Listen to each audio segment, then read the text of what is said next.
નમસ્કાર, અસ્મિતા વિશેષમાં આપનું સ્વાગત છે. હું છું અમિતા. પરિવર્તન એ સૃષ્ટિનો નિયમ છે. પરિવર્તનનો આવો જ પવન સંઘમાં પણ ફૂંકાયો છે. સંઘે પોતાનો પરંપરાગત પહેરવેશ બદલ્યો છે અને એમાં પણ સંઘની ઓળખ સમાન ખાખી ચડ્ડી હવે ફૂલ પેન્ટમાં પરિવર્તિત થઈ ગઈ છે. સંઘે ભાજપની થિંક ટેન્ક ગણાય છે. ભાજપને કોઈ પણ મોટા નેતાને કોઈ પણ જવાબદારી સોંપાય ત્યારે સંઘ કાર્યાલયે જવાનું ચૂકતા નથી. સંઘનો ફેલાવો વિશ્વના અનેક દેશોમાં પણ જોવા મળ્યો છે. સંઘ તેના કલેવર બદલી રહ્યું છે. આ તમામ મુદ્દા પર જ અમારી આજની વિશેષ રજૂઆત નવવેશ.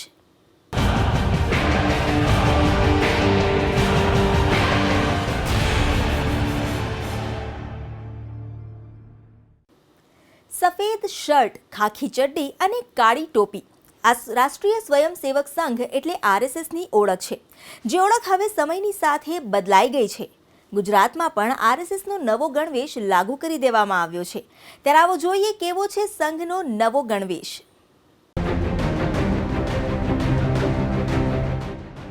વર્ષો બાદ આરએસએસનો પરંપરાગત ગણવેશ બદલવામાં આવ્યો છે. 2016માં આરએસએસના ગણવેશમાં ફેરબદલ કરવામાં આવ્યો છે. અમારા સંવાદદાતા ભૌમિક વ્યાસે અમદાવાદ સ્થિત સંઘના કાર્યાલયની મુલાકાત લીધી અને સંઘનો નવો ડ્રેસ કેવો છે તે જાણવાનો પ્રયાસ કર્યો. રાષ્ટ્રમાં ગમે ત્યારે આફત હોય કે વિપદા હોય, એક સંસ્થા અગ્રેસર હોય છે અને તે છે આરએસએસ, રાષ્ટ્રીય સ્વયંસેવક સંઘ. સંઘના કાર્યકર્તાઓમાં 89 વર્ષ બાદ એક પરિવર્તન મતલબ ગણવેશ બદલાયો છે. પહેલાંનો જે ગણવેશ હતો સંઘના કાર્યકર્તા હોય, સંઘના પ્રાંત પ્રચારક હોય, પ્રચારકો હોય, તેની સામે હવે ખાસ કરીને તે લોકો માટે એક નવો ગણવેશ આપવામાં આવ્યો છે.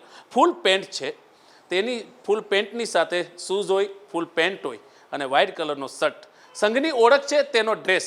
વર્ષોથી એટલે કે ઘણા વર્ષોથી સંઘની ઓળખ હતી, એક જે કહેવાય હાફ પેન્ટ હતી, તે સંઘની ઓળખ હતી. તેની જગ્યાએ હવે ઉપરથી આખા દેશમાં આ બદલાવ આવ્યો છે અને સંઘની ઓળખ હવે નવા ગણવેશ તરીકે સામે આવી રહી છે. કોઈ પણ કાર્યકર્તા હોય, કોઈ પણ પ્રચારક હોય, તે સંઘના નિયમની સાથે ચાલે છે અને તેથી જ કહેવાય છે કે દેશમાં દરેક રાજ્યોની સાથે ગુજરાતમાં પણ સંઘના કાર્યકર્તાઓએ આ નવા ગણવેશને ધારણ કર્યો છે. આમ તો સમયાંતરે સંઘનો ગણવેશ બદલાતો રહ્યો છે, પરંતુ હાલના નવા ગણવેશને કારણે સંઘ ચર્ચામાં આવ્યો છે. કેમ કે અત્યાર સુધી નાના મોટા ફેરફાર કરવામાં આવતા હતા, પરંતુ આ વખતે સંઘની ઓળખ ગણાતી ખાખી ચડ્ડીમાં પરિવર્તન આવ્યું હોવાથી તેની ચર્ચા વધુ છે. ત્યારે સંઘના ગણવેશમાં પરિવર્તન કેમ આવ્યું તેના વિવિધ કારણ છે. એક કારણ હતું વધુમાં વધુ યુવાનોને આકર્ષવાનું અને યુવાનોની માંગ સંતોષવાનું. એવી રમતો જે રમાડવામાં આવે છે એમાં તો ચડ્ડી કોઈ પણ પ્રકારની જરૂરી છે. એટલે અમે હંમેશા કહીતી હતી કે ભાઈ શાખામાં શાખા વેશમાં આવો. શાખા વેશ એટલે ચડ્ડીમાં આવો, ગણવેશ નહીં. કોઈ પણ ચડ્ડી તમને જે ફાવતી હોય તો એમાં આવશો તો તમે શારીરિક જે કાર્યક્રમ છે, દંડ બેઠકનો વગેરે વગેરે, અથવા તો અમારા જે બીજા બધા કાર્યક્રમો છે, યોગ વ્યાયામ કરવાનો, એમાં કે અમારે સૂર્ય નમસ્કાર કરવાનો, તો એમાં 8 અંગને જમીનને અડાડવાના છે. તો એમાં પાટલું પહેર્યા પછી એની શું સ્થિતિ થશે, એ અમને કેટલું નડશે કરવામાં, એ જ્યારે અનુભવ થશે ત્યારે પછી જ કહી શકાશે. સંઘનો નવો ગણવેશ ભારતના વિવિધ રાજ્યોમાં કાર્યકરોએ પહેરવાનું શરૂ કરી દીધું છે. ત્યારે ગુજરાતમાં પણ નવો ગણવેશ આવી ગયો છે, જેને પહેરીને કાર્યકરો આનંદિત જોવા મળ્યા.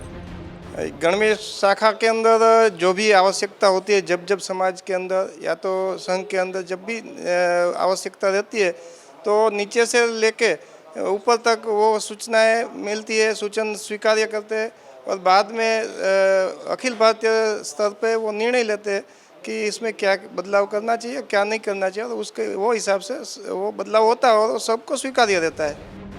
મહત્વનું છે કે સમગ્ર ભારતમાં સંઘની શાખાઓ આવેલી છે. છેલ્લા એક વર્ષમાં જ સંઘની 6000 શાખાઓ વધી છે.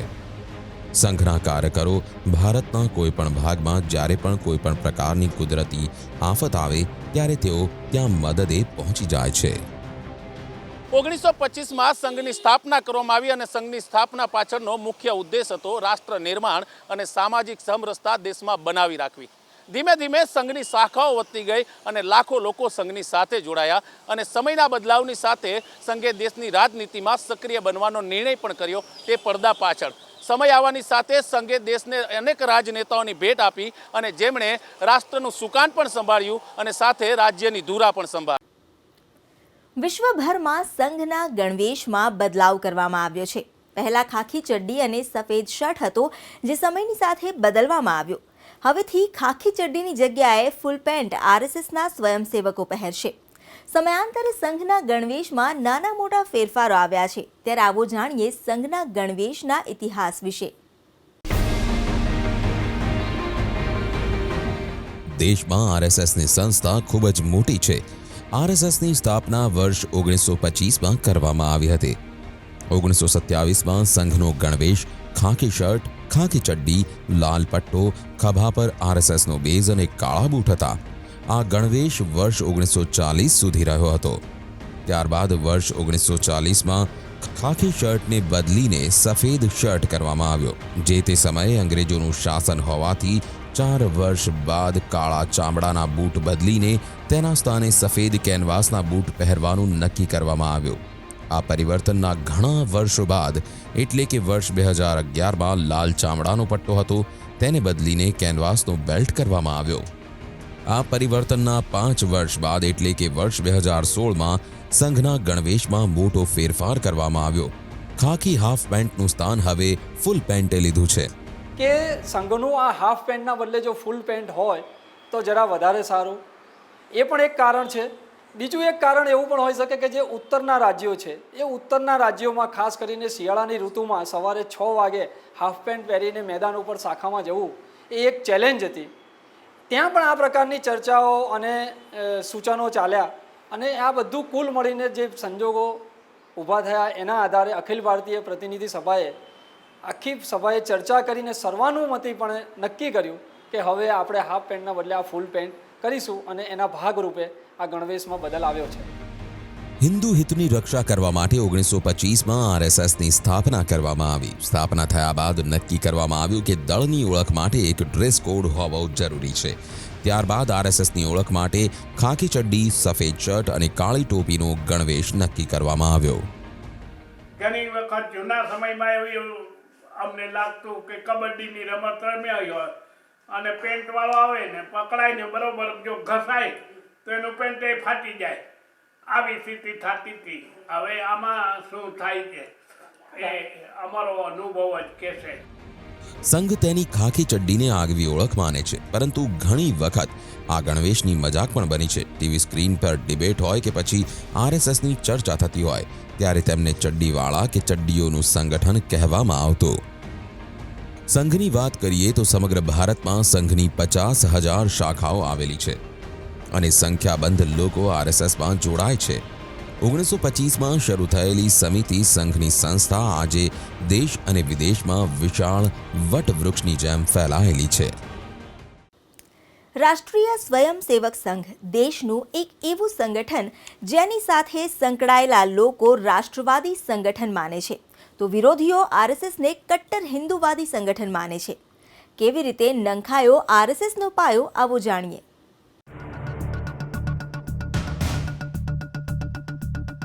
રાષ્ટ્રીય સ્વયંસેવક સંઘ, જેની સ્થાપના તો થઈ હતી સ્વયંસેવી સંગઠનના રૂપમાં, પણ તેની છબી ઉભરી કટ્ટરપંથી હિન્દુ સંગઠનના રૂપમાં. 30 જાન્યુઆરી 1948ના મહાત્મા ગાંધીની હત્યા બાદ અનેક લોકોએ આના માટે આરએસએસ અને તેની વિચારધારાને જવાબદાર ઠેરવી. આ જ કારણસર આરએસએસ પર પ્રથમ વખત પ્રતિબંધ લગાવવામાં આવ્યો હતો. સંઘને નહેરુ માટેની ઘૃણા છે, પણ સરદાર સાહેબ માટેનો આદર બતાવે છે. હવે સરદાર અને નહેરુ બંને અલગ નહોતા, આ બાબત આપણે સમજી લેવી જોઈએ. પણ સંઘની અંદર પોતાની અનુકૂળતાઓ પ્રમાણે પોતાનું વિશ્લેષણ કરવાનો એમને અધિકાર છે.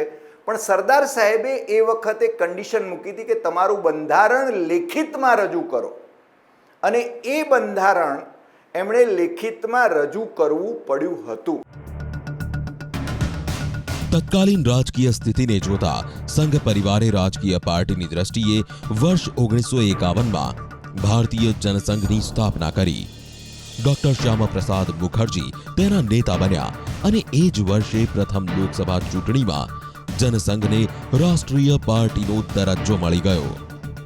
જનસંઘની આ સફર રહી વર્ષ 1980 સુધી. 1980માં જનસંઘે પોતાનું પુનઃગઠન કર્યું અને ભારતીય જનતા પાર્ટીના નામે નવી પાર્ટીનો જન્મ થયો. એ સમયે જ એ વાત સ્પષ્ટ થઈ ગઈ કે રાષ્ટ્રીય સ્વયંસેવક સંઘ વિના ભાજપ ન હોઈ શકે. સંઘના સમર્થન વિના ભારતીય જનતા પાર્ટીનું અસ્તિત્વ હું જોતો નથી. બીજું, સંઘ એ માત્ર ભારતીય જનતા પાર્ટી માટે કામ કરવા માટે સ્થપાયો નહોતો. સંઘ સંપૂર્ણપણે હિન્દુઓ માટે સ્થપાયો હતો. આ વાત હું હંમેશા ભારપૂર્વક એટલા માટે કહું છું કે સંઘની સ્થાપના એ કોંગ્રેસી નેતા ડૉક્ટર હેડગેવારે કરી હતી. અંગ્રેજીમાં એક કહેવત છે કે you should not put all the eggs in one basket. એને તો તમામ હિન્દુઓને સંગઠિત કરવા માટેની પોતાની ભૂમિકા જાળવવી જોઈએ અને કોંગ્રેસ હોય કે ભારતીય જનતા પાર્ટી હોય બધા જ એના પોતિકા છે એવું એણે માનવું જોઈએ. કમ્યુનિસ્ટો સાથે એનો સંબંધ નથી. ભાજપ સાથેના સંબંધ વિશે સવાલ એટલા માટે ઉઠે છે કારણ કે એવું માની લેવાય છે કે આ બંને સંગઠન અલગ છે અને તેમની વચ્ચે આંતરિક સંવાદ છે, પણ અસલમાં સંઘ વિના ભાજપ ન હોઈ શકે. ભાજપે પોતાની વેબસાઇટ પર પોતાના આધારને આરએસએસ બતાવ્યું છે અને જે 4 નેતાઓને માર્ગદર્શક બતાવ્યા છે તે તમામ આરએસએસથી જોડાયેલા રહ્યા છે. તો પ્રધાનમંત્રી સહિત કેટલાક કેન્દ્રીય મંત્રી પણ આરએસએસના પ્રચારક રહી ચૂક્યા છે, જેમ કે રાજનાથસિંહ મોદીની જેમ સંઘના સ્વયંસેવક રહી ચૂક્યા છે. તો અરુણ જેટલી વિદ્યાર્થી સંગઠન એબીવીપીમાંથી ઉભર્યા છે. વિદેશ મંત્રી સુષ્મા સ્વરાજ પણ સંઘના સ્વયંસેવકના પરિવારમાંથી આવે છે.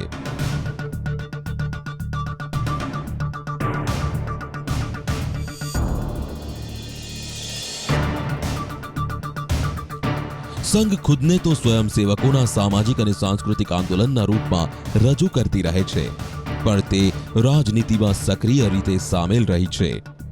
હિન્દુ રાષ્ટ્રની કલ્પના કરનારી રાજકીય પાર્ટીઓ ઉપરાંત વિશ્વ હિન્દુ પરિષદ અને બજરંગ દળ જેવા અન્ય સંગઠનોને પણ સંઘ પ્રોત્સાહન આપતું રહ્યું છે. એટલું જ નહીં, પોતાની પ્રકૃતિમાં પણ સંઘ અર્ધસૈન્ય બળની જેમ છે.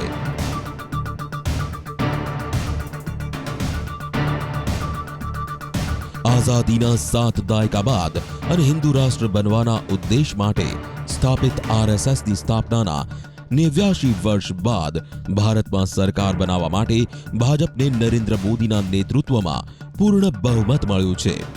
સંઘથી પ્રેરિત તેના ઉદ્દેશો અને ઘણી વખત સંઘના પ્રચારકોની મદદથી ચાલનારી રાજકીય પાર્ટી ભાજપને પહેલી વખત પૂર્ણ બહુમતથી સરકાર બનાવવામાં કામયાબી મળી છે.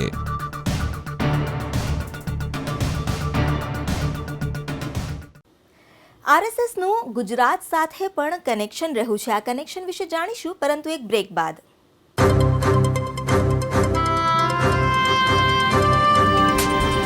આ છે એબીપી ન્યૂઝ નેટવર્ક અને તમે જોઈ રહ્યા છો એબીપી અસ્મિતા.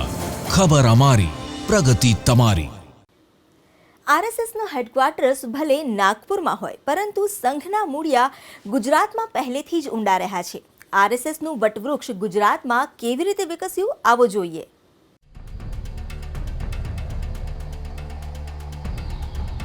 ગુજરાતમાં આરએસએસનો પાયો નાખનારા શિલ્પીઓ કેટલાક ગુજરાતના હતા તો કેટલાક ગુજરાત બહારના. તેમણે ગુજરાતને પોતાની કર્મભૂમિ બનાવી અને રાષ્ટ્રીય સ્વયંસેવક સંઘ માટે પોતાનું જીવન ખર્ચી કાઢ્યું. આઝાદી અગાઉ ગુજરાતમાં રાષ્ટ્રીય સ્વયંસેવક સંઘનો ફલક વિસ્તારવામાં મોહન ભાગવતના પિતા મધુકર રાવનો પણ મોટો ફાળો હતો. તેઓ પોતે પ્રચારક હતા. નરેન્દ્ર મોદી સંઘના 3ય વર્ષના શિક્ષણ માટે એમની સાથે 1 મહિનો નાગપુરમાં રહ્યા હતા. મધુકર રાવ સૌ પ્રથમ સુરત આવ્યા અને પારેખ ટેકનિકલ ઇન્સ્ટિટ્યૂટમાં સંઘની શાખાનો પ્રારંભ કર્યો. ગુજરાતમાં આરએસએસનો પાયો મજબૂત કરવાનું કામ કરનાર એક નામ છે અનંતરાવ કાળે. ગુજરાતમાં ઉનાળામાં સંઘ શિક્ષા વર્ગ ચાલતા, તેમાં ગુરુજી પણ આવતા. આ વર્ગોમાં સ્વયંસેવકો માટે કેરીઓના કરંડિયા અનંતરાવના ઘરેથી આવતા. લક્ષ્મણરાવ માધવરાવ ઇનામદાર, જે વકીલ સાહેબના નામથી વધુ ઓળખાતા, તેમના હાથમાં 1952માં ગુજરાતના સંઘ કાર્યની ધુરા આવી. વર્ષ 1952થી 1973 સુધી તેમણે ગુજરાતમાં પ્રાંત પ્રચારક તરીકે અને પછી ક્ષેત્ર પ્રચારક તરીકે ગુજરાત, મહારાષ્ટ્ર, નાગપુર અને વિદર્ભમાં સંઘ કાર્યને માર્ગદર્શન આપ્યું. સંઘની આખી જે વિકાસ યાત્રા છે એમાં સૌથી મહત્વનો વૈચારિક પ્રદાન લક્ષ્મણરાવજી ઇનામદારનું છે. સંઘનું કામ કરવા ગુજરાતને કર્મભૂમિ બનાવનાર એક ચહેરો હતો કેશવરાવ દેશમુખ.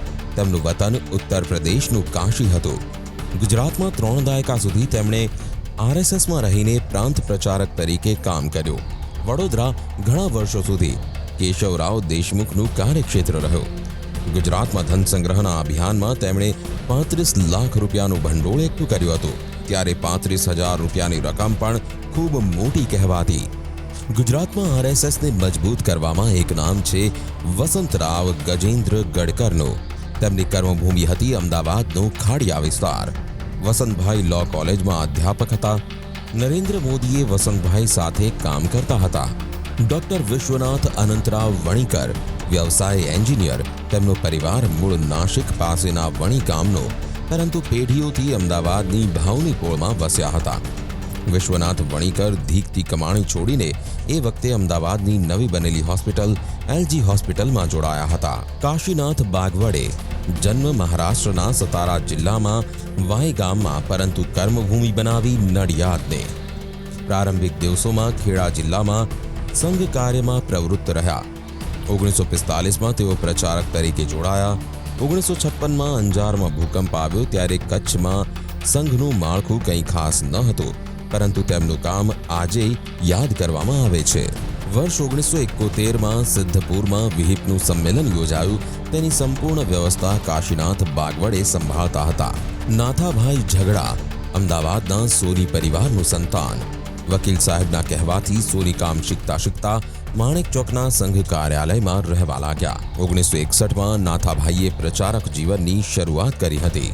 બાબુભાઈ ઓઝા ઉત્તર ગુજરાતના મહેસાણા જિલ્લાના પ્રજાપતિ પરિવારમાંથી આવતા બાબુભાઈ ઓઝા પણ વર્ષો સુધી ગુજરાતમાં આરએસએસમાં ઉચ્ચ પદ પર રહ્યા.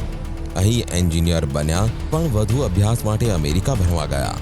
અમદાવાદ ઇલેક્ટ્રિસિટી કંપનીની નોકરી છોડીને મહારાષ્ટ્રમાં પણ નોકરી કરી અને અમેરિકાથી પરત આવ્યા પછી વડોદરાની જ્યોતિ લિમિટેડ કંપનીમાં કામ કર્યું. ડોક્ટર પીવી દોશી વર્ષ 1967માં ગુજરાતમાં આરએસએસના પ્રથમ સરસંઘચાલક બન્યા. વ્યવસાય દાંતના ડોક્ટર. મૂળ નામ પ્રાણલાલ વ્રજલાલ દોશી, પણ ઓળખ પામ્યા પપ્પાજી તરીકેની.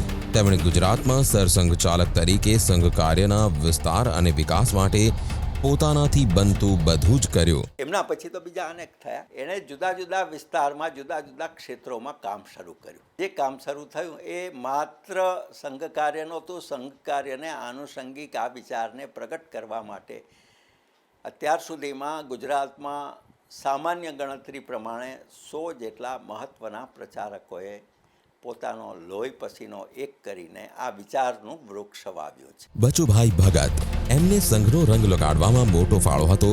સંઘના વર્તમાન સરકાર્યવાહક મોહન ભાગવતના પિતા મધુકર રાવનો. બચુભાઈની સંઘ ભક્તિ એવી કે પિતાજીનો સ્વર્ગવાસ થયો અને મૃત્યુદેહ ઘરમાં હતો ત્યારે શાખામાં પ્રાર્થના કરીને આવું છું એમ કહીને શાખામાં પહોંચી ગયા હતા. વાસુદેવ રાવ તળવળકર મૂળ મહારાષ્ટ્રના, પણ પરિવાર પાકો ભાવનગરી. ભાવનગરમાં જ સંઘ કાર્યમાં ઓતપ્રોત થયા ત્યારે વાસુદેવ રાય રેલવેમાં નોકરી કરતા હતા. તેમણે ન માત્ર મોભાદાર ગણાતી રેલવેની નોકરી છોડી, બલકે ઘર પણ છોડ્યું અને લાગી ગયા દેશ સેવામાં. પ્રચારક જીવનનો ઘણો સમય તેઓ સૌરાષ્ટ્રના જુદા જુદા જિલ્લાઓમાં રહ્યા. દક્ષિણ ગુજરાતમાં પણ તેમણે કામ કર્યું હતું. વસંતરાવ ચિપલોણકર ગુજરાતમાં સંઘ જીવનનો પાયો મજબૂત કરનારા અનેક સેવકો પૈકીના એક મહારાષ્ટ્રના આકોલાના વતની હતા, પણ કર્મભૂમિ ગુજરાતને બનાવી આરએસએસમાં રહીને 6 દાયકા સુધી ગુજરાતમાં કામ કર્યું. ગુજરાતમાં સંઘ અને વિશ્વ હિન્દુ પરિષદનું ફલક વિસ્તારવામાં આ મોભીઓની ભૂમિકા તો ઘણી રહી, પરંતુ એમના પછીની પેઢીનું યોગદાન પણ કંઈ ઓછું નથી. નરેન્દ્ર મોદી, શંકરસિંહ વાઘેલા, કેશુભાઈ પટેલ, અશોક ભટ્ટ, કાશીરામ રાણા અને વજુભાઈ વાળા. ગુજરાતમાં સંઘનું માળખું રચાયા પછી જનસંઘ અને ભાજપ માટે આ નેતાઓએ પણ ખૂબ કામ કર્યું. કેશુભાઈ આવ્યા, કાશીરામભાઈ આવ્યા, સૂર્યકાંતભાઈ આવ્યા અને મને ખાસ યાદ જે આવે છે એ જૂનાગઢના હેમાબેન આચાર્ય આવ્યા. સંઘ વિચાર આપે છે, સંઘ પદ્ધતિ આપે છે અને એ દિશામાં એક સંઘના પ્રભાવ તળે અમે લોકો આ બધું કામ કરીએ છીએ. ટૂંકમાં આ બધા એ ચહેરા છે જેમણે સંઘની બાળ કેડર નથી ઓળખતી, પરંતુ તેમનું યોગદાન ગુજરાતમાં ઘણું મોટું હતું.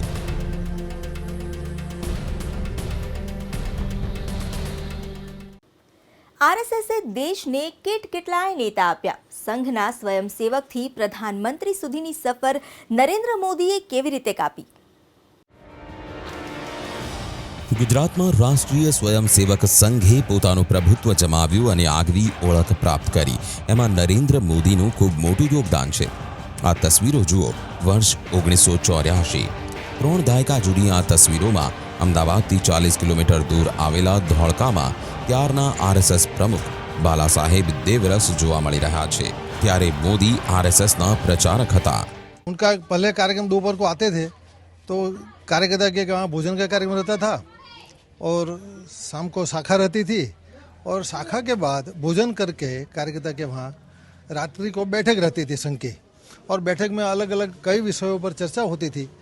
बाद में वो अपने जो कपड़े होते थे वो स्वयं सेल्फ सर्विस करते थे. વર્ષ 1970 મોદી ગુજરાતમાં આરએસએસના પ્રચારક બન્યા. નરેન્દ્ર મોદી 1970માં સંઘની શાખાના પ્રચારક બન્યા અને ત્યારે તેમની ઉંમર હતી માત્ર 20 વર્ષ. 2 વર્ષ પહેલા જ એટલે કે વર્ષ 1968માં તેમના લગ્ન થયા હતા. ત્યારે તે 18 વર્ષના પણ નહોતા. મોદીએ પરિવારના દબાણથી લગ્ન તો કરી લીધા, પણ લગ્ન પછી તે ઘર છોડીને નીકળી પડ્યા. લગ્ન પછીના 2 વર્ષમાં ક્યારેક તે બેલુર મઠ ગયા તો હિમાલયની ગોદમાં પણ જઈ આવ્યા. હિમાલયના પ્રવાસ દરમિયાન નરેન્દ્ર મોદી કેદારનાથ પાસે ગુરુડ ચટ્ટીમાં પણ રહ્યા. આ દોરની વાતોને મોદીએ ક્યારેય વિસ્તારપૂર્વક તો નથી જણાવી, પરંતુ બેલુર મઠ અને હિમાલય જવાની વાત તેમણે એબીપી ન્યૂઝના ઘોષણાપત્ર કાર્યક્રમમાં સ્વીકારી હતી. स्वामी आत्मस्थानंद जी हैं. अब तो आयु भी बहुत हो गई. अभी मैं उनके पास गया था, लंबे अरसे तक उनके पास में रहा था. अच्छा. उनके एक गुरु बंधु थे, उनके पास में मैं काफ़ी रहा था. મોદી વર્ષ 1972-73માં ખેડા જિલ્લાના મુખ્ય મથક નડિયાદના સંતરામ મંદિરમાં પણ રહ્યા અને સંઘનો વ્યાપ વિદ્યાર્થીઓની વચ્ચે વધારવાનું કામ કર્યું હતું. સંતરામ મંદિર સાથે જોડાયેલા લોકો આજે પણ મોદીના એ દોરને યાદ કરે છે. એ જ રીતે મોદી અમદાવાદ સ્થિત સંઘના મુખ્ય કાર્યાલય હેડગેવાર ભવનમાં પણ રહ્યા હતા. સંઘના ભવનમાં મોદી સવારે 5 વાગે ઉઠતા અને દૂધ લાવીને વરિષ્ઠ પ્રચારકોને ચા પીવડાવતા. આ ઉપરાંત હેડગેવાર ભવનની સાફ સફાઈનું કામ પણ તેઓ જાતે કરતા હતા. નરેન્દ્ર મોદી સંઘના પ્રચારક તરીકે અમદાવાદના પ્રસિદ્ધ જગન્નાથ મંદિરમાં પણ રહ્યા હોવાના પુરાવા છે. મોદી અહીં પણ પ્રચારકની ભૂમિકામાં રહ્યા. 70ના દાયકાના છેલ્લા કેટલાક વર્ષોથી લઈને 80ના દાયકાના શરૂઆતના વર્ષોમાં મોદી જગન્નાથ મંદિરમાં પણ રહ્યા. અમદાવાદના જગન્નાથ મંદિરમાં મોદી સંઘના પ્રચારક તરીકે 3 વર્ષ રહ્યા. મંદિરમાં ગૌ સંવર્ધનનું કામ તેમણે મોટા પાયે કર્યું. વિશ્વ હિન્દુ પરિષદનું રાષ્ટ્રીય સંમેલન 1973માં સિદ્ધપુરમાં આયોજિત થયું હતું, તો તેની વ્યવસ્થાની મહત્વપૂર્ણ જવાબદારી મોદીના શિરે હતી. આ ગાળામાં જ સંઘના તત્કાલીન પ્રમુખ માધવ સદાશિવરાવ ગોલવલકર ઉર્ફ ગુરુજીને પણ તેઓ મળ્યા. આ અંગેનો ખાસ કિસ્સો મોદીએ એબીપી ન્યૂઝ સાથે પણ શેર કર્યો હતો. કિસ્સો કંઈક આવો છે. 1973માં સિદ્ધપુરમાં યોજાયેલા વિશ્વ હિન્દુ પરિષદના રાષ્ટ્રીય સંમેલનના ખર્ચ પેટે લગભગ 80,000 રૂપિયા આવ્યા હતા, જે નરેન્દ્ર મોદીને રાખવા માટે આપ્યા હતા. ટેન્ટમાં રહેતા મોદીને ચિંતા થઈ કે પૈસા ક્યાં રાખવા. આ સંજોગોમાં તેમણે સરસ્વતી નદીના પટમાં રેતી નીચે એક પ્લાસ્ટિકની થેલીમાં રૂપિયા દાટી દીધા. 3 દિવસ પછી જ્યારે જરૂર પડી ત્યારે નદીના પટમાં દાટેલા પૈસા તેમણે બહાર કાઢ્યા હતા. જગન્નાથ મંદિરમાં રહ્યા તે દરમિયાન મોદી દેશ વિદેશના સાધુ સંતોની નજીક પણ આવ્યા. અમદાવાદ જગન્નાથ મંદિર સાથે મોદીના સંબંધો એટલા ગાઢ રહ્યા કે જ્યારે તેમણે 2001માં ઓક્ટોબર મહિનામાં પહેલી વખત ગુજરાતના મુખ્યમંત્રી તરીકે ખુરશી સંભાળી ત્યારે તરત જ મંદિરના દર્શન કરવા ગયા હતા. એટલું જ નહીં, મુખ્યમંત્રી તરીકે નરેન્દ્ર મોદી સતત 12 વખત જગન્નાથ મંદિરથી નીકળતી રથયાત્રાનો આરંભ કરાવવાનો વિક્રમ પણ સ્થાપી ચૂક્યા છે. ગુજરાતના ઘણા મંદિરોમાં રહીને સંઘનું કામ કરનારા મોદીએ વર્ષ 1988માં એકવાર ફરીથી હિમાલયનો રાહ પકડ્યો. મોદી 1987માં જ સંઘમાંથી ભાજપમાં આવ્યા હતા અને એ પણ તત્કાલીન RSS પ્રમુખ બાલાસાહેબ દેવરસના નિર્દેશથી. આ વાતનો ઉલ્લેખ MV કામતે મોદી પર લખાયેલા પોતાના પુસ્તકમાં પણ કર્યો હતો. મોદીએ કૈલાશ માનસરોવરની યાત્રા પણ કરી. ત્યારે આ યાત્રાની શરૂઆત જ થઈ હતી. યાત્રા દરમિયાન મોદીની કેટલીક તસવીરો તેમની મનોસ્થિતિનો ચિતાર આપે છે. આ પછીનો દોર મોદી માટે રાજનીતિમાં મહત્વપૂર્ણ રહ્યો અને સંઘમાંથી ભાજપમાં જોડાયેલા મોદીએ પક્ષ માટે ખૂબ જ કામ કર્યું. ગુજરાતમાં પ્રદેશ ભાજપના સંગઠન મહામંત્રીની જવાબદારી 1988માં સંભાળનારા નરેન્દ્ર મોદી 2001માં મુખ્યમંત્રી બન્યા પછી 2014માં દેશના PM બન્યા. પરંતુ તેમનું ગુજરાતમાં સંઘ માટેનું અમૂલ્ય યોગદાન ઇતિહાસના પાનામાં દર્જ થઈ ગયું છે. RSSનો ગુજરાતની રાજનીતિ પર જો કે શરૂઆતથી જ પ્રભાવ જોવા મળ્યો છે. પીઢ નેતા કેશુભાઈથી લઈને હાલના મુખ્યમંત્રી વિજય રૂપાણી RSS સાથે સીધી રીતે જોડાયેલા રહ્યા છે. RSSનો ગુજરાતની રાજનીતિ પ્રભાવ. રાષ્ટ્રીય સ્વયંસેવક સંઘની રાજકીય શાખા એવા જનસંઘમાંથી જ ભારતીય જનતા પાર્ટીનું નિર્માણ થયું છે. એટલે હાલના બીજેપીના નેતાઓ જેમણે 1970ના ઉત્તરાર્ધમાં કે 1980ની શરૂઆતમાં રાજકીય કારકિર્દી શરૂ કરી હોય તેમનું RSS સાથે સીધું કનેક્શન હોય તે બિલકુલ જ સ્વાભાવિક છે. 1985 પછી ગુજરાતમાં કોંગ્રેસનું પ્રભુત્વ ક્રમશઃ ઘટતું ચાલ્યું અને બીજેપી રાજ્યના રાજકીય ફલક પર આવતી ગઈ. અને એ વખતના તમામ નેતાઓ RSS અથવા તો જનસંઘના કાર્યકરો હતા. જીવનના જે બધા જ ફિલ્ડ જેને આપણે કહી શકીએ અલગ અલગ પ્રકારના એમાં જશે અને ત્યાં સ્વયંસેવકત્વ દ્વારા એક પોતાની અલગ આગવી ઓળખ ઊભી કરશે. આ જ કારણ છે કે રાજનીતિમાં પણ સંઘના સ્વયંસેવકો પ્રવેશ કેશુભાઈ પટેલ કે જેઓ ગુજરાતમાં પ્રથમ ભારતીય જનતા પાર્ટીની સરકારના મુખ્યમંત્રી બન્યા તેમનું જ ઉદાહરણ લઈએ તો તેઓએ 1960ના દાયકામાં તેમની રાજકીય કારકિર્દીની શરૂઆત જનસંઘના કાર્યકર તરીકે કરી હતી. 1980માં જ્યારે જનસંઘ વિખેરાયું અને ભારતીય જનતા પાર્ટીનું ગઠન થયું ત્યારે કેશુભાઈ ભાજપના સિનિયર ઓર્ગેનાઇઝર હતા. કેશુભાઈ પછી નરેન્દ્ર મોદી પણ રહ્યા RSSના પ્રચારક જે રાજકીય રીતે પણ બીજેપીમાં સક્રિય બન્યા અને ધીમે ધીમે બીજેપી સંગઠનમાં ઉપરના પદો પર આગળ વધતા રહ્યા. PM બન્યા પછી તરત જ તેઓ નાગપુરના RSSના સરસંઘચાલકની મુલાકાતે પહોંચ્યા હતા. અમિત શાહ તો તેમના બાળપણથી જ RSSની પ્રવૃત્તિઓ સાથે જોડાયેલા. જાણવું રસપ્રદ છે કે 1982માં નરેન્દ્ર મોદી સાથે તેમની પહેલી મુલાકાત અમદાવાદના RSSના સંમેલન દરમિયાન જ થઈ હતી. તો હાલના મુખ્યમંત્રી વિજય રૂપાણી પણ RSSના સક્રિય કાર્યકર ABVPથી શરૂઆત કરી RSSમાં જોડાયા અને જનસંઘમાં 1971માં જોડાઈ 1980માં ભાજપની સ્થાપના થઈ ત્યારથી છે ભાજપની સાથે. કઈ રીતે કટોકટીમાં RSSના સક્રિય કાર્યકર તરીકે તેમની ધરપકડ થઈ હતી તેનો અનેકવાર ઉલ્લેખ તેઓ મીડિયા સાથે વાતચીતમાં કરે છે. તો RSSનો આ રીતે ગુજરાતની રાજનીતિ પર ખાસ કરીને 1980 પછી સતત પ્રભાવ રહ્યો છે. અસ્મિતા વિશેષમાં અત્યારે બસ આટલું જ. વધુ સમાચારો અને વિશેષ અહેવાલો માટે આપ જોતા રહો ABP અસ્મિતા.